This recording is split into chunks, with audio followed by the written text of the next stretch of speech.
یہ تمام نبی اکرم صلی اللہ علیہ وسلم کے ارشادات ہیں۔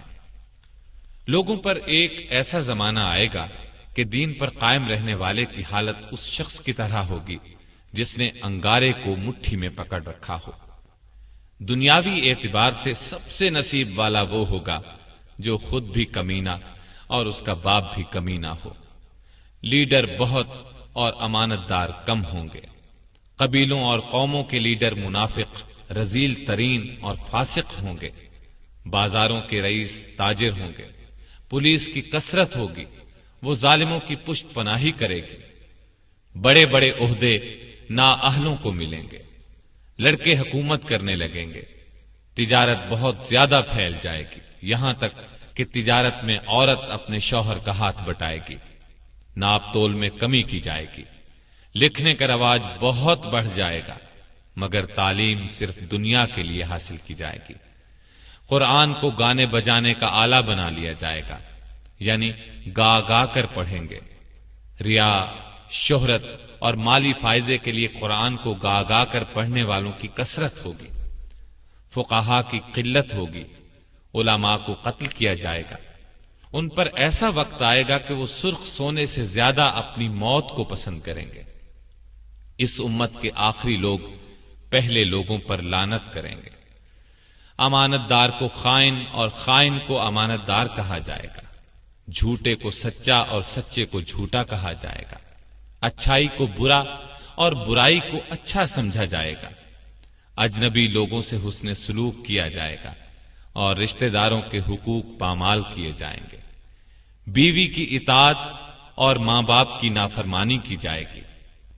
مسجدوں میں شور و شغب اور دنیا کی باتیں ہوں گی۔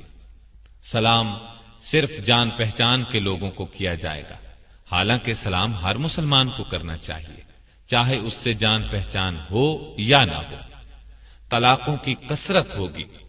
نیک لوگ چھپتے پھریں گے۔ کمینے لوگوں کا دور دورہ ہوگا۔ لوگ فخر اور ریا کے طور پر اونچی اونچی عمارات بنانے میں ایک دوسرے کا مقابلہ کریں گے۔ شراب کا نام نبید، سود کا نام نفع اور رشوت کا نام ہدیہ رکھ کر ان کو حلال سمجھا جائے گا۔ سود، جوا، گانے بجانے کے آلات، شراب خوری اور زنا کی کثرت ہوگی۔ بے حیائی اور حرامی اولاد کی کثرت ہوگی۔ دعوت میں کھانے پینے کے علاوہ عورتیں بھی پیش کی جائیں گی۔ اچانک اموات کی کثرت ہوگی۔ لوگ موٹی موٹی گدیوں پر سواری کر کے مسجدوں کے دروازوں تک آئیں گے۔ ان کی عورتیں کپڑے پہنتی ہوں گی، لیکن لباس باریک اور چست ہونے کی وجہ سے ننگی ہوں گی۔ ان کے سر بختی اونٹوں کے کوہانوں کی طرح ہوں گے، یعنی وہ اس طرح بال بنائیں گی تو اونٹ کے کوہان نظر آئیں گے۔ مٹک مٹک کر چلیں گی، لوگوں کو اپنی طرف مائل کریں گے۔ یہ لوگ نہ جنت میں داخل ہوں گے نہ اس کی خوشبو پائیں گے۔ مومن آدمی ان کے نزدیک باندی سے بھی زیادہ رذیل ہوگا۔ مومن ان برائیوں کو دیکھے گا مگر روک نہیں سکے گا، جس کی وجہ سے وہ اندر ہی اندر کڑھتا رہے گا۔